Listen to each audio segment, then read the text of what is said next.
Hello and welcome to Dove and Serpent Tarot. This is a reading for Scorpio. If Scorpio is your sun, moon, or rising sign, this is a message for you. If it is your Venus or Mercury or Mars or your cross-watching, well, that's okay too. Welcome. Now this is going to be a general reading, so try to be open and receptive to whatever may come through during our time together. I am merely the messenger. And I ask you to connect directly with each of these cards and use your own intuition to take you beyond the details that I might provide. And remember, Scorpio, that the most important part of any tarot reading is you. There's a Queen of Cups. Interesting. All right. We're going to put that into some context here. We're going to use our Dove and Serpent spread. Already a lot of court cards. And that Fool energy. This is very nice. If there's anything you need me to pray over or meditate upon or send positive energy toward, please let me know. I'm going to finish up Path of the Serpent here. Oh my gosh, this is nice. This is really good, Scorpio. You're going to be happy with this one. We're going to do our mystery card, bonus card, confirmation card, as we always do. We're going to select one card from the Waite-Smith deck. And we're just going to set this aside. We're not going to look at it until the end of the reading. We're going to put the alien on top, set him down over there. And hopefully at the end of the reading, that card can kind of tie it all together and give us the confirmation that we need. Okay. So looking around, we've got major, major, major. We've got court card, court card, court card, court card. Interestingly enough, oh, this is nice. We've got fire, water, air, and earth court cards. Perfect alignment of elemental energies. Okay? These might be coming in as 4 physically embodied guardians in your life. They might be the 4 aspects of your own being, now in perfect harmony, right? The 4 functions of Jung, the 4 elements of Hermetic philosophy, the 4 humors, all of the aspects of your energy, physical, mental, emotional, your spiritual, your creativity, everything is in perfect alignment.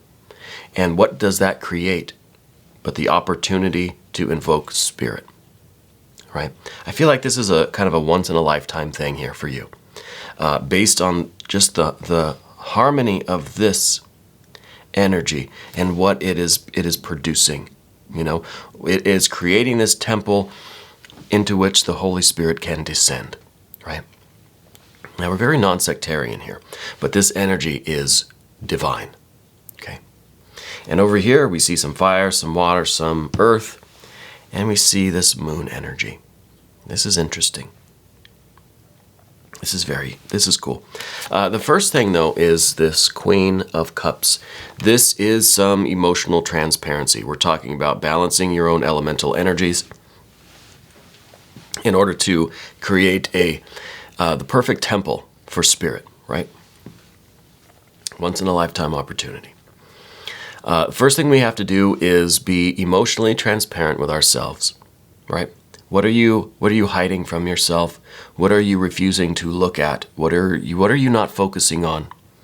All right, the Queen of Cups is water on water. This is like we're looking down at a pool of still water, and all we can see is our reflection, right? All we can see is the reflection, but if we shift our eyes a little bit, we adjust the focus, we can see beneath the surface. Maybe if there's a little ripple in the water, or there's a breeze that comes by or something, or the fish that are swimming in the water. Create just enough refraction of that light that we can see down into the water, right? But it takes you have to shift your focus, right? You have to adjust your eyes so that you can see, that you can look down past the surface, see what's going on underneath. And that's important because there's something down there for you. There's something there, and interesting. This is probably the main message for you today, because I'm getting a strong feeling from Spirit about this one. Down in the depths of this water, I said there was that fish. I just realized that this is the card that rules Pisces, and Pisces are the fish. Okay, this is in the position of What's around you right now? What's your environment? What is your biggest kind of task right now, right? It's that moon energy. It's that fish. Finding that fish. Maybe bringing that fish up to the surface a little bit to look at it in the light, you know, which we see a lot of that talked about in the moon card. And we'll get there in a second. It might be a minute or two. So I think this is central to your work right now, is this emotional transparency, being honest and clear with yourself about what fish are swimming around down there. Okay. Next, we've got the elemental energy of air. This is the Princess of Swords, the earth of the air. It feels to me like our commitments change, you know. It feels as if the plans that you have, or the decisions you make, the beliefs that you hold, the ideas that you're convinced of, you know, the things that you believe in, you don't shy away from defending them. Let me say that. We also have a 5 of Wands over here on that side. You seem almost a little bit inflexible with some of your beliefs, right? Some of your ideals, the things that you really cherish, the information, the stuff that you cling to, the science, the facts, the data, your worldview, right? You're very much a defender of that, you know, and that's not a bad thing. Don't get me wrong. I'm not trying to offend anyone. This is, however, you being very inflexible to any kind of opposing opinions or ideas or data, or this is you kind of, you know, refusing to look at anything contrary to what you already believe. Okay? No, that's not me saying that. Don't come at me for that. The Princess of Swords, see, the card itself is kind of defending something, is trying to keep other things away, right? Just kind of lashing out at things because they don't want anything to harm whatever this figure is kind of holding her, you know, see the arms back like that. Whatever they're protecting, they don't want anything to harm it. Okay? And that's a very noble energy. Right? I mean that. That's a very, like, that's the kind of energy that you want to have. And it's beneath the surface. It might be something that you kind of do unconsciously. It might be something that is instinctual, you know? And I think that's a good instinct. There's a reason why it's an instinct, right? Because it's kind of something that is born into us. The defending what is important to us. Defending, you know, the future of our genes, right? So, you know, your children, your family, you're protecting those things at any cost. That instinct can kind of bleed over, no pun intended, can bleed over into, you know, defending our opinions, defending our beliefs, defending our worldview, right? And that's all I mean. I'll leave it alone. I'm sorry. We have the Princess of Discs back here, behind everything. This really is, I think, this is really your ability to set goals and to achieve them. I think that if there is one shadow side to this card, is that it might be collecting too much. It might be producing too much without enough discernment, right? Sometimes this card can be quantity over quality, right? You certainly are capable of producing and earning and achieving and reaching your goals. It may just we're just collecting like diplomas, you know, we're just collecting certificates, we're just collecting money, there's not a lot of rhyme or reason behind it. It's just magic tricks just for the sake of manifesting things, you know. So maybe we need a little bit of discernment here to focus some of that energy and figure out what is very important to us and what does have the meaning and the quality to it that we want. And I think we see that here on the path of the serpent. This is kind of, this is the future in a way. This is the potential. If we activate all of this elemental energy and we build the temple for the Holy Spirit, so to speak, this is the potential. This is kind of the work that comes next. You know, this is what we can do with this enlightened state, you know. So the Princess of Discs, a very abundant card. This is a garden that is growing everything. The problem is you're growing too much. You either have to give some away. There's no way you can eat all of this, you know, before it spoils. So why are we growing this much? Just to have the biggest garden on the block? Or are we feeding others? You know, maybe that's why for you, it's about quantity. You need more and more and more because you have this impulse to share, you know. So none of these energies are all shadow. They're not all light either. You know, you're not here just to kind of to grow your ego, right? That's not what we're planting here. But I don't believe in absolute good or evil, right? Everything is a blend of light and shadow. That's what makes, you know, perspective, depth. That's what gives things depth, honestly, or the appearance of depth. So I feel like there's this generosity of spirit, and maybe that just needs a little bit of refinement. A little bit of refinement. Because in terms of your energy and your creativity, your ambition, your pride and your confidence, your enthusiasm, you know, I feel like you can get carried away, right? I love the Knight of Wands. It's such an energetic card. It's so fierce. It's so ambitious. And to me, it's a little bit silly because I'm picturing like, you know, someone jumping on their horse thinking that they're the greatest cowboy, you know. They jump on the horse just takes off, and they're just like crazy out of control. They can't hold the reins, you know. So it's a little bit of that ego check. It's a little bit of that, you know, the horse is going to remind you that you're not the greatest cowboy.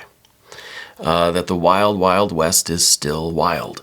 I'm not a huge fan of westerns, really, but I did like the Yellowstone show. That was a good one. And there were a lot of examples of that, of this card in that show. And you do see the ego check from that, you know. And it's a way not to humiliate anyone for its own sake, but to foster the maturity and the growth, the refinement that will then help us with all of these other aspects, you know. So this fire energy, fire and spirit kind of, they're always holding hands. And it's through the fire energy, through that, the control of ego, the ego awareness, through the harnessing and the channeling, grabbing the reins of this fire energy, this creativity, this ambition, this ego energy, that we can then positively influence these other elemental energies, okay? And, well, see, I guess now we can go to this devil energy right in the middle. This is almost like the final test. This is almost like the guardian of the threshold before we really achieve this divinity, the divine energy. We almost have to go through this trial, this temptation, you know? Before the full activation, there's this guardian on the threshold, your biggest fear, your biggest temptation that can lead you away from the work. What is that thing that is like kryptonite to you? Right? You don't have to tell us in the comments. Just, you know, answer the question to yourself. And I think that's part of all of these other elemental energies, because I think it's all obviously centered around this. I think maybe this is the fish that we're going to find down here in this water. The greatest fear that we have, or the greatest temptation, the kryptonite. It could be a fear, it could be an obsession, a temptation, something that we feel powerless to resist. Okay? It's the final temptation before ascension, before enlightenment, before divinity, right? Before the activation of that, because obviously I think that we are all already divine, but that the initiation of that experience, right? Like I said, this is a once-in-a-lifetime thing. And the Fool energy in the way forward, this is that unknown surprise, once-in-a-lifetime Fool energy, the opportunity. How is it manifesting for you? I don't know. There are so many variables. It's probably different for all of you. There might be a little overlap here and there, but this Fool energy is everything and nothing. We cannot describe it. We cannot put limits on it. Any attempt to give it a name or to give it some details subtracts from it. It's no longer this infinite spirit Fool energy. It's something defined. By nature, this Fool is undefinable. This is what I mean when I say it's a once-in-a-lifetime kind of opportunity. Because it happens once, and we have to be prepared, and we have to just fully immerse ourselves in it, because as soon as we kind of pull back, it's no longer this Fool energy. It's something else, right? It's something that we've put maybe a mental limit on it, right? And the infinite cannot be defined. The infinite cannot be fenced in or demarcated or described in any way, because then it's no longer infinite. It's everything and nothing. Anything in between is not infinite. So this is that unknown variable. That's really at the center of the reading here. Getting to this, right? And this is that again, that indefinable enlightenment, the kind of infinite, undescribable opportunity. And this is really good news. You know, whatever this turns out to be for you is life-changing. It is opening up your world. It's opening up your potential, right? And we've had to do this elemental work to prepare for this, because this is big. This is a big deal.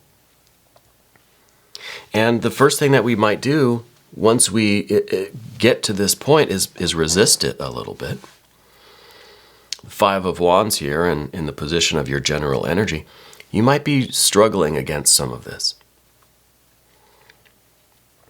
You could be right now feeling a little bit of maybe anger, maybe a little bit of annoyance, maybe at me even. I don't blame you for talking about these elemental aspects. Maybe you're resistant to this, you know. If someone were to tell me some of these things, I might get a little mad too. Not that all of you are, but it's an understandable feeling, a little bit of resistance. A little bit of resistance. But once you start doing this work and seeing how this energy is going to progress and manifest, how it's going to develop, I think you're going to be very happy. Okay. We talked a little bit about this moon card, but I want to go to what's kind of coming after. First thing is this Six of Cups. This is harmony, this is ease, this is peace, this is pleasure, this is everyone getting along, everyone loving each other. This is really just a utopia, right? You don't want it. You don't want a utopia. You, I think, like a little bit of resistance, a little bit of struggle. You like there to be a little bit of work to do. Damn it. Things shouldn't be so easy and smooth all the time, because what's the fun in that? You like having a little bit of a wild horse, you know. You like the efforts of trying to trying to make enough, produce enough for everyone. You like having something that you believe in that's worth defending, you know? So we don't want the perfect ease, the perfect harmony. It's not all sunshine and roses. It's not supposed to be a utopia, right? Enlightenment, in my opinion, isn't changing any of these elements. It's not getting rid of the shadow. It's just being aware of it, bringing it to light. Accepting it as part of ourselves, integrating it. I'm not asking you to change any of this stuff. The tarot's not asking you to change any of it. Just look at it. Be aware of it. Have consciousness with it. Connect with it. You know? And maybe things will, of their own nature, of your own intention, modify a little bit. Maybe things will transform just a little bit. Maybe things will start to connect with each other a little bit, and everything will be activated and in harmony with each other. Even these shadow aspects and the light, the way light and shadow work, is what creates depth, right? Depth of character, depth of soul. So that's why we don't want the Six of Cups. It's in the position of what you don't want. You don't want ease. Maybe a little bit sometimes, yeah, sure. But you don't want this kind of everybody feels good all the time, utopia kind of thing. But what you do want is a sense of wealth. Okay, this is the Ten of Discs. This is the aim, the end, the final projection. And this is you living a life worth living. This is you having an ego, having some kind of passion and desire and creativity that wants to get on the horse, wants to struggle for control with that horse. That the feeling of having enough that you can share with others, having others to share it with. This is you, again, having something worth defending, believing in something that's worth fighting for. And this is you having enough depth of soul and emotion for there even to be enough water there for fish to even live in there. You know? For feeling things, for having things in there within yourself that are worth discovering. You know? That's being wealthy. It's not just how much money you have. How much depth do we have? How much light and shadow do we have in our lives that we acknowledge, that we accept? That's what creates depth, and I think depth is wealth to you. Of course, we want money too. Don't get me wrong, money helps. Well, that's part of this Princess of Discs back here. It's one component of all of this. So then we're just left with this moon card. This is the new moon. This is trying to go fishing during the new moon. I don't know if that makes fishing easier or more difficult. I think more difficult. I think maybe the fish go towards the surface during the full moon. I don't know. I don't really fish. I like the water, but I don't believe in fishing for sport. Personal preference. Sorry if there are any sport fisher people out there. So I feel with this new moon, it's going to be more difficult for you to discover what this emotional issue is down there. What is it that you are needing to kind of confront or just bring up to the surface to look at it? And then throw it back. Yeah, I guess we're sport fishing, right? It's more difficult during the new moon.